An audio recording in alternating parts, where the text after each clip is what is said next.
Hey, it's Chris. Board games. Cult of the new, cult of the hype. What about, have you heard this one? Cult of the resale, right? Cult of the resale. I buy stuff, I don't even play it, and I resell it. I see this all the time on Facebook. There's one particular person that's part of a couple groups that I'm on Facebook. This person routinely has a post, routinely marks this post as for sale, new in stock, new in shrink, right? And it's just hilarious to me because all of the prices are nitpicked down like $2 or $3 below what it would cost you to get it new at retail. And I mean, that's a whole nother video. I covered that in another video talking about pricing and selling and how you're doing it wrong. And the fact that if I ever see that, it immediately turns me off from buying from that person because that's exactly what they're doing is they're nickel and diming. You're not trying to get rid of things. You're trying to just milk your value, which makes, again, no sense if you're buying it in shrink and then not even playing it. Like, why did you buy it in the first place? Anyway, but that's what this video is about, like cult of the resale. Why does that happen so much? Why does that happen so much? It's because, let's talk. If you're like me, you have more disposable income now. That's why it happens. That is the freaking number one reason. I have more disposable income and I have less time. People are still having trouble. This versus this, right? I love the idea of this. I can't get it played. How good you are at reconciling those two things is most of the time the determiner of how much turnover is in your collection. Now, again, that's a rough rule, but I would say that if you've been in this long enough and done that, you have, your buying for the most part has done this. I'm not going to say it's at zero. Not zero. I have way too many. It's not zero. It's never going to be at zero. But it has been curtailed significantly. That's because I know what I can get played versus what I like the idea of. There are plenty of games I like the idea of, right? There are plenty of games that look super intriguing to me that, you know what, I should give that a shot. Sometimes I do. Traded for, but not bought. Buying at retail, buying at pre-order is the biggest ripoff in all hobbies. Right? Like, there are some fighting words, right? Like video games, board games, pre-ordering. Nope. It's not worth it for the vast majority of them. The vast amount of time, it's not worth it. It's not worth it. Crowdfunding's slightly different, but most of the time for the retail. And you're going to have the video game people in the comments section telling me, well, they can Steam it and get the refund within 48 hours or a week or whatever it is if they've only played a certain number of hours less, and it's not a big deal. And yeah, you're right.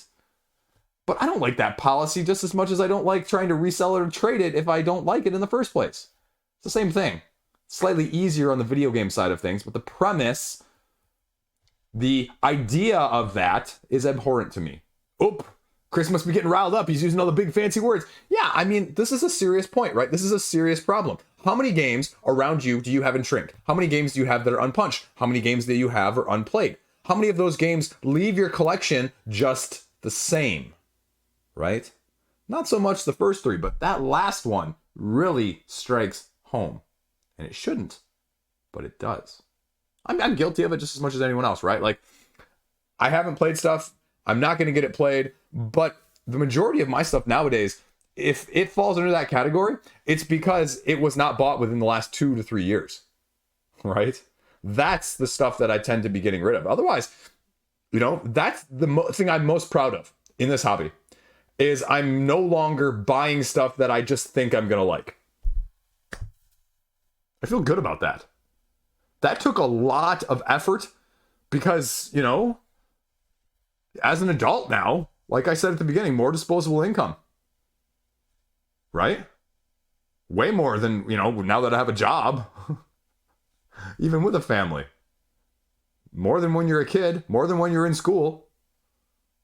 Like, almost glaringly so. But, cult of the resale. Like, our hobby is driven on that. That is a huge main driving force of our hobby. Because the only way that comes about is you have people buying at retailer crowdfunding in the first place to be able to do the second place. And that, it's consumerism. And so that's, like I said, that's why I try not to buy as much at retail in general speak.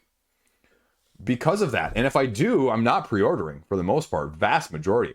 I can count the number of pre-orders that I've done in my whole hobby time career in probably two hands easily. Easily. Almost one hand, just slightly into two. And I don't say that as a brag. I just say that as a, I've learned to know that side of things. I learned the hard way though, because most of it was with crowdfunding, right? So like I said, I'm guilty of it just as much as anyone else. It's just for me, it's more on the crowdfunding side of things that I had to learn that lesson, which probably ultimately was a worse way to learn that lesson because the average crowdfunding price of a game in that situation is probably much higher than what it would have been at a retail side of things. So I say that as I'm proud of myself, but frankly speaking, I probably lost more money than if I would have done it and learned it on the retail side of things. And so that's the main thing that I would tell to anyone coming into the hobby, anyone interested in anything along these lines of board games is don't buy stuff. Trade for stuff. Try stuff out at someone else's house. Try stuff out at the local game nights. Find out if you like it. Don't do those other things. Because otherwise you're going to end up riding the cult of the resale with the rest of us who have propagated that secondary market up for years now. And it'd be nice if we were all doing a little bit less, right? That's all I got. Rant, ramble over. Stay classy. See you around. Hopefully that made sense. I don't know. Sometimes it does. Sometimes it doesn't coming out of my mouth. That's the fun part, though. That's the exciting part of the channel. You never know how incoherent I'm going to be.